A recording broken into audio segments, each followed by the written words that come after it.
My name is Spencer Painter. I'm with Outbound Hero. This will be a presentation, an up-to-date 2025 breakdown on the top 20 cold email mistakes that cleaning companies are making that are keeping them from booking walkthroughs. So you might be sending emails to people in your local service area and you're not getting any replies at all, or you're getting replies but not able to actually get them converted into walkthroughs or even phone calls. In this video, again, I'm going to be showing you the top 20 largest mistakes and most common mistakes that I keep on hearing from cleaning companies and janitorial companies that cannot get walkthroughs booked from the cold email channel itself. We help dozens of cleaning companies across the United States, and we're getting up to 80 plus quality commercial walkthroughs booked each and every month from cold email alone. So no paid ads, no cold calling, no door knocking, not waiting, trying to force referrals. Watch this entire video because there could be a mistake out of the 20 that you could be making that could significantly improve your results. So I'm going to jump into my iPad and go through the mistakes. So if you're saying I hate cold email, I hope you're not. But if you are, let's change that into I love cold email. The first mistake I constantly hear from cleaning owners and even the sales reps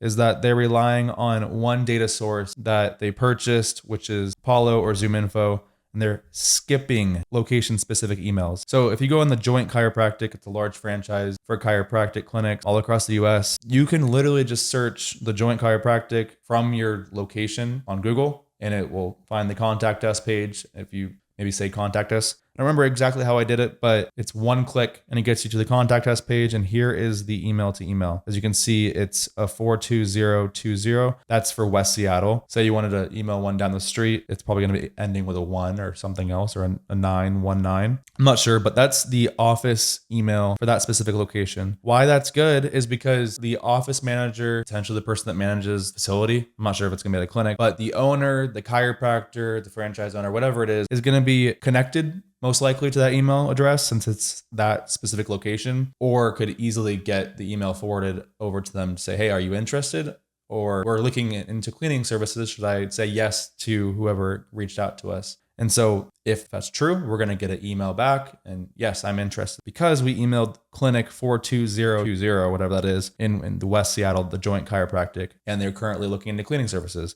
People that are relying on Apollo and ZoomInfo and skipping those location specific emails, and maybe just business owners that you're able to find from, again, company websites, company Facebook pages, or just searching on Google. People that are relying on just Apollo and ZoomInfo cannot get those email addresses. Highly recommend that. Moving on to the next mistake is that they're only emailing the main decision maker and ignoring assistants and gatekeepers. So of course you're going to email the owner and the CEO. If it's a large company, if it's a Google or Apple or something like that, I would probably avoid emailing them because they're never going to respond back to you. But if it's a smaller company, finding the owner and CEO, like yes, email them, continue to email them. You're also going to want to email the facility manager, the office manager, the operations manager. I would hope you're already including the facility manager if you're doing cold email right now. But even the admin assistant, this is similar to basically emailing the general email address because they're able to get you over to the right person and forward you. So if you're not emailing these people in addition to the owner and the CEO, and also maybe even the general manager, I'm leaving out a lot of people that you could be emailing, but I think you know the gist. People that is likely to be overseeing or at least connected to cleaning and janitorial, or could forward your email to the right person as long as it went to their inbox, and maybe it's something they're looking into at the current moment, or they want to replace their current service. Next mistake that cleaning companies typically mention, I realize, is that they're sending cold emails without validating the email addresses first before sending it. It's a big no-no for cold email. Even if you found this email address, the clinic 420, whatever, you don't know if it's going to be a valid email. If you send too many emails to invalid or risky email addresses, maybe the person just left the place and it's no longer a valid email address, you're going to quickly build up a high bounce rate. And when you're above a 4% bounce rate, you can see it on if you use an email automation tool, you can see the bounce rate stat. Otherwise, you'll get a bounce message back to you if you're doing this manual. And if you're getting a high bounce rate above 4% of all the emails you're sending, you're going to eventually burn that domain and that email account. And it's just not good overall. Stop sending cold emails to invalid emails. Also stop sending to emails that you don't know are valid,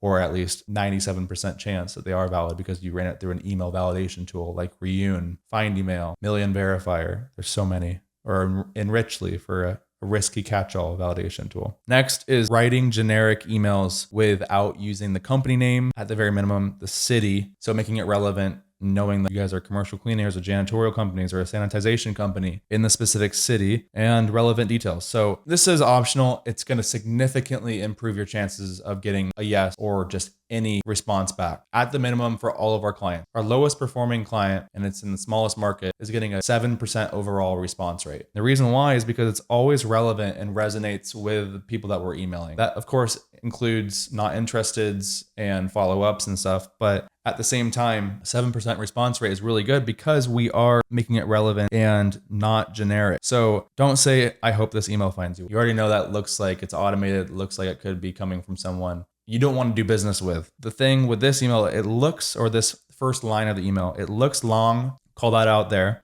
but it's relevant. So if you're emailing ABC Dental, hi John, who's the owner. Hi John, how does the ABC Dental team keep the lobby and operatory consistently clean? You even say consistently clean and compliant. That is like, it's a poke the bear question. So it's one-to-one, it's personalized. It's going to make them read on to the next line. That's your goal. Also, so I'm going to mention, it's not in these mistakes, but subject lines do not matter. In my opinion, they don't matter at all. If you have this in the preview line, which everybody in their email account has a preview line, even on their mobile, on their phone, it's going to mention this almost this entire email. So it's going to have this piece, and they see operatories and they're like, okay, this is actually written to me. So I'm going to open it, I'm going to read it, and this says clean. We'll go into the next line, and the next line will be, we help companies in the city area, so Seattle area, the greater Seattle area, keep their offices consistently clean, or with commercial cleaning services, or with sanitization services, whatever you want to say. But this is incredibly important. If you can just write, if you're doing it manual, it's going to take some time to learn how to write a poke the bear question, or you can just write an observation. Like, I noticed you probably need your operatories and your restrooms constantly clean. I'm curious how you do that, or whatever it is. Just have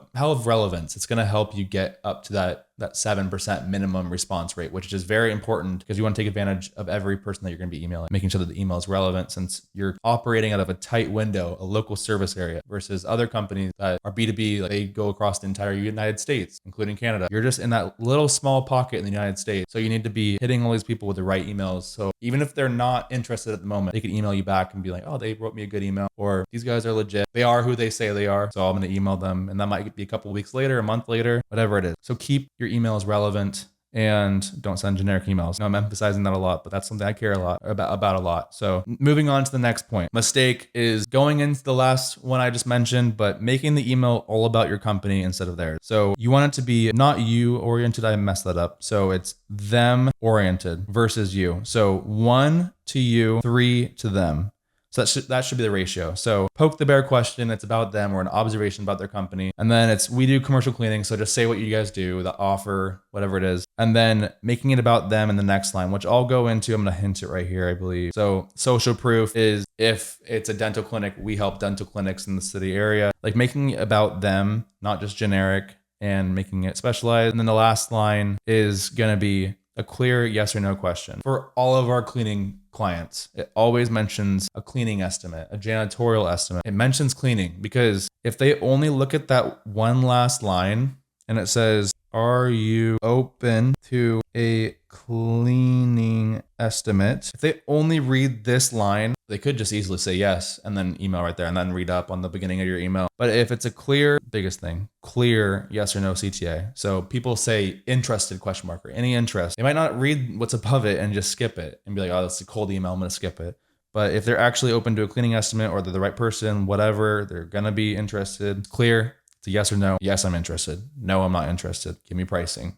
Whatever it is. Next mistake is skipping social proof. So I know I already went over this, but say we're emailing XYZ Dental. If you're missing social proof and you could have said it, which is ABC Dental that you're already helping, you're leaving a higher chance of not, or you're basically having a higher chance of not getting a reply. And if you include ABC Dental, you're going to be able to increase your chances of getting a reply. So if you can, and you have the right systems built out, or you have enough time to be able to add in, or if you have a relevant case study, a relevant company that you already helped that you're able to mention, or basically if you're in a spot with a company that you know that they're going to be okay with you mentioning them in the email, or most likely, I would highly recommend just doing it, because it's going to make your email a lot more relevant. And think about cleaning services, janitorial services. It doesn't matter if ABC Dental is working with you already and you're emailing XYZ Dental. It's not like there's any competition. The more relevant the email, it's going to be the better. So if they know you're already working with ABC Dental, they're going to be like, oh, they're already working with them, so I might as well just work with these guys too because we're XYZ Dental. So I don't need to go into more depth around that, but if that's possible, I highly recommend that. This is a mistake, but it is kind of an optional mistake, but it's something that can improve your results. The next thing is sending only one cold email. So surprisingly, most people are literally sending one email and then forgetting about it and then never emailing these people again. If you're not sending email 2, 3, potentially even email 4, you're leaving so much money on the table. Our response rates are highest in email 2, and then second highest in email 3, and then close to email 3 is email 1. It's quite shocking, but email 1 should not be the only email you're sending, even though it's the most relevant. Email 2 can be a simple, did you see my email? This is what we do. Are you interested in a cleaning estimate? Again, making it a clear yes or no. And then email 3 is, seems like you're not the right person. Can you direct me to whoever manages the cleaning decision or who makes hiring decisions for cleaning? That's what you want to be doing in the follow-ups. Space them out 3 days apart. I do day 0 or day 1.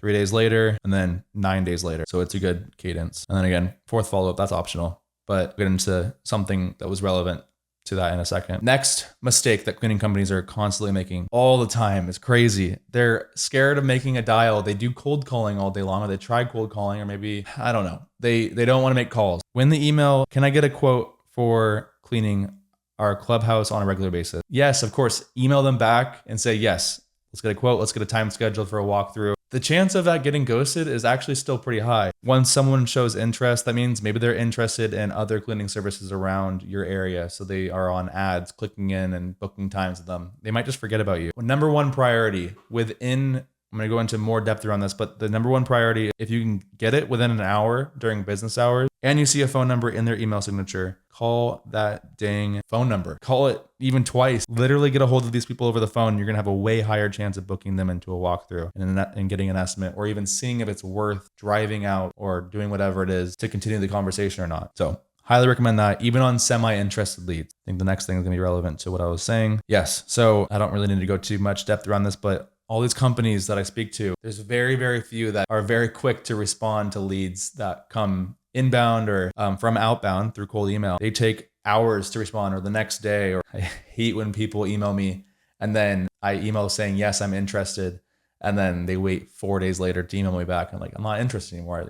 Why would I want to work with you? So you're waiting too long to respond. You're going to likely ruin the chances of you actually getting the walkthrough booked, and you're just wasting money. You're wasting everyone's time. So during business hours, of course, don't be emailing or calling them at 10 p.m. at night. Like, do you, but don't call at that time. Call during business hours within 1 hour. Our best clients that get the most conversions from leads that we send over into walkthroughs booked and then deals closed are within 15 minutes during business hours. That's not too hard to do because there's a lot of money on the line. And so if you're focusing on that, speed to lead is huge, even semi-interested. And get into that in the next slide, I believe. So this one, soft replies. So for a soft reply, meaning follow up later, 6 months, 3 months, or not now, you don't want to just never email them again. Like, you're going to be emailing a lot of people. But if you're able to put automations in place, which we have, I would be able to help you understand how we do that if you do want to reach out, outboundhero.co. But ignoring soft replies like follow up in 3 months or not now, you're going to be missing out on so many walkthroughs, especially if you're emailing thousands of people every month. So put them into cadences. Say, sounds good. Email me in the meantime if you're interested in a walkthrough. I'll email you back in 3 months. Like, put some touch point on there so they say something to you. Email them back showing that you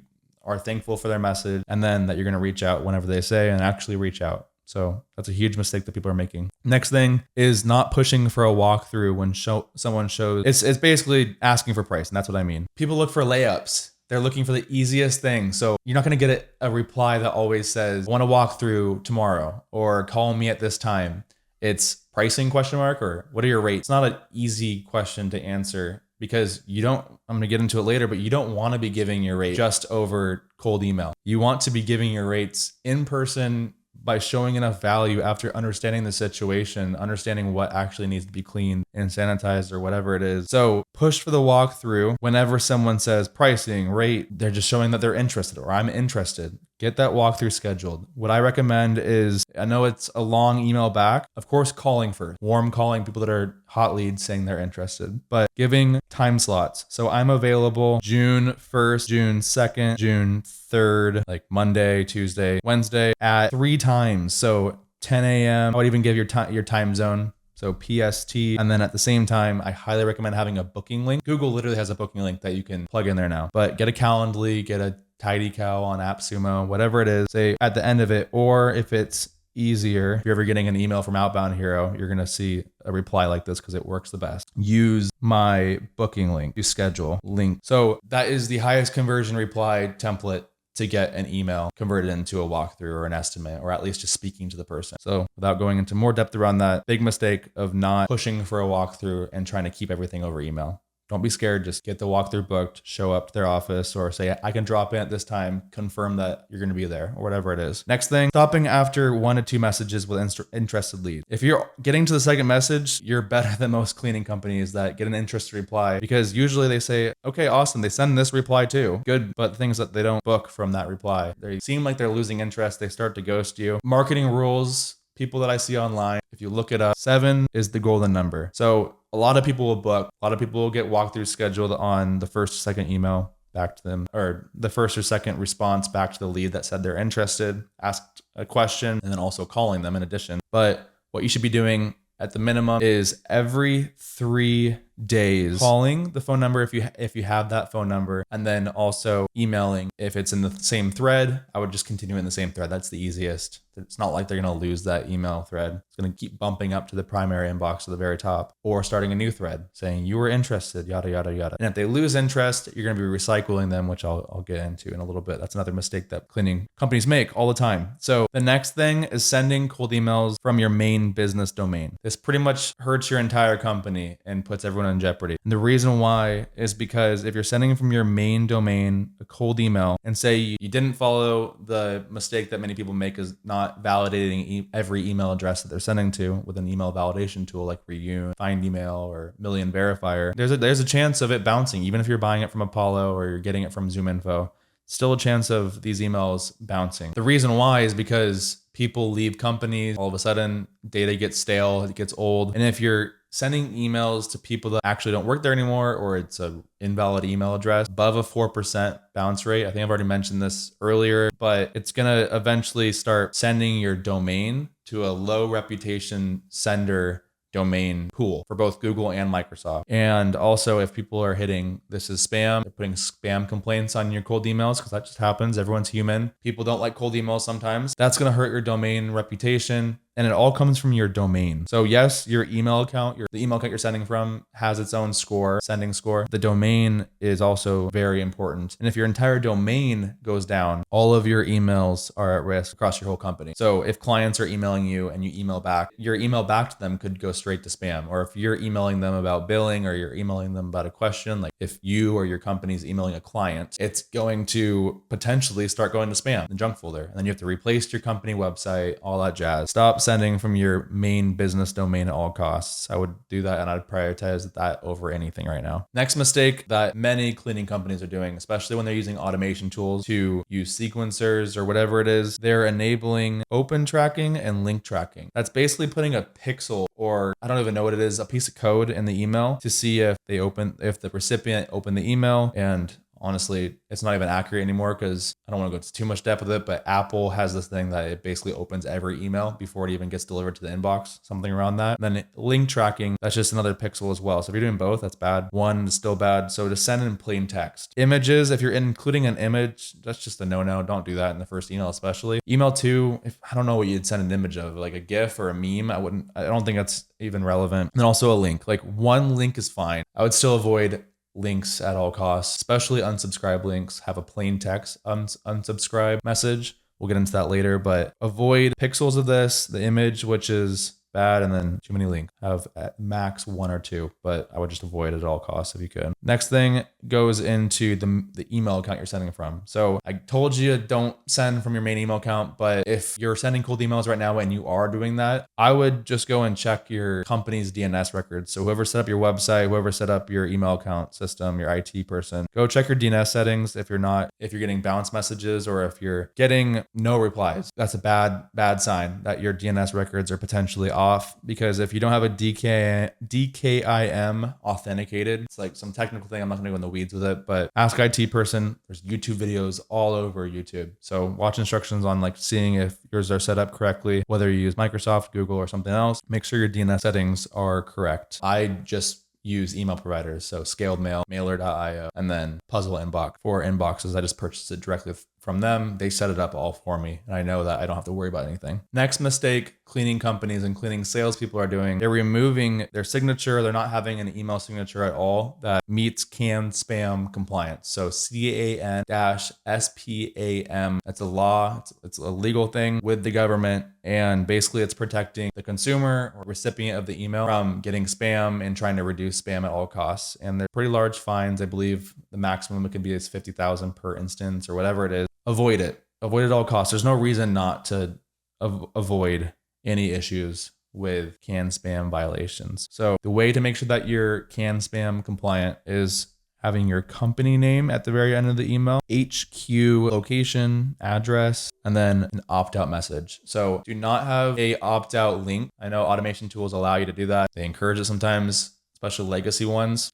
Don't do it. Just have plain text, reply stop or reply end, and I'll take you off. Something like that. And then it will make you compliant as you continue email or sending cold emails. Next thing that is a large mistake, very massive mistake that cleaning companies and cleaning salespeople make is that they're not recycling the leads that they email once, or hopefully they're emailing them at least twice or 3 times in the follow-ups, but they never email them again. Thing about that is that you're leaving so much money on the table. You're going to be like, where are all the people that I can be emailing them once you've already emailed them? They're still there. They just never replied, or they replied they're not interested right now. They're not interested, or they have a current solution. In 2 months from now, they could easily be interested, and they're easily going to forget who you are probably. Or maybe they'll remember you, but it's just a good time to follow up and that you show that you care. They're not going to mind. As long as they did not explicitly tell you to remove them from your contact list or their entire company from your contact list, and they didn't tell you that they're the wrong person, like they're never going to be the right person for it. Everybody else that didn't respond at all or said, I'm not interested, we already have something, whatever it is. Also, don't email people that say we don't have an office, like we're fully remote or whatever it is. Everyone else, put them back into the original email sequence that you originally had, and make sure that you're re-verifying, revalidating all the emails. It's so cheap to validate emails that there's no reason not to, but also it's going to keep your email accounts that you're using healthy, or your email account healthy, so you don't have a above 4% bounce rate. But recycling leads is huge, because cold email, specifically commercial cleaning, is a demand capture offer. So it's not generating demand.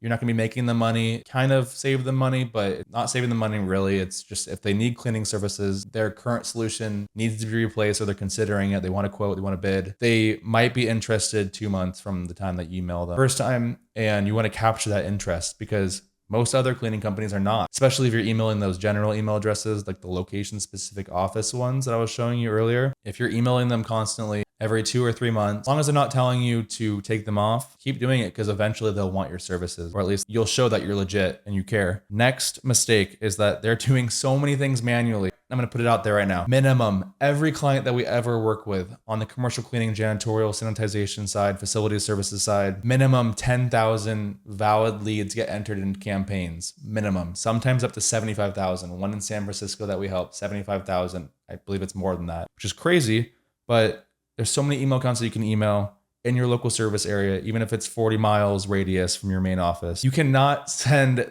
10,000 manual emails a month or whatever it is, or every 2 months. That's just literally impossible. So once you get the system working, everything else before this was working. It's working. It's getting you walkthroughs, it's getting you replies. You know that if you started sending more emails, getting more leads, and maybe partner with someone that can get you more valid email addresses of people in your service area, switch over to an automated system. So use smartlead.ai, instantly.ai, emailbison.com. These tools will basically allow you to add many email accounts. It'll warm up the email accounts and have an AI algorithm that communicates back and forth, so it shows that they're legit emails. They actually are getting responses, not just sending emails, not getting any responses back to them. But the biggest thing is that you can enter at least 10,000 email addresses into your campaign, or input them there, and then you can email them all in one singular month. And also the follow-ups are automated. So because email 2 and 3 are better chance of getting a reply than just email 1, you want it to just automatically send, and there's no way to do that manually. So automated system, aim for 10,000 leads entered into your campaigns when you're at this level, even if you're a little bit lower than that level, to get 40 plus qualified leads generated,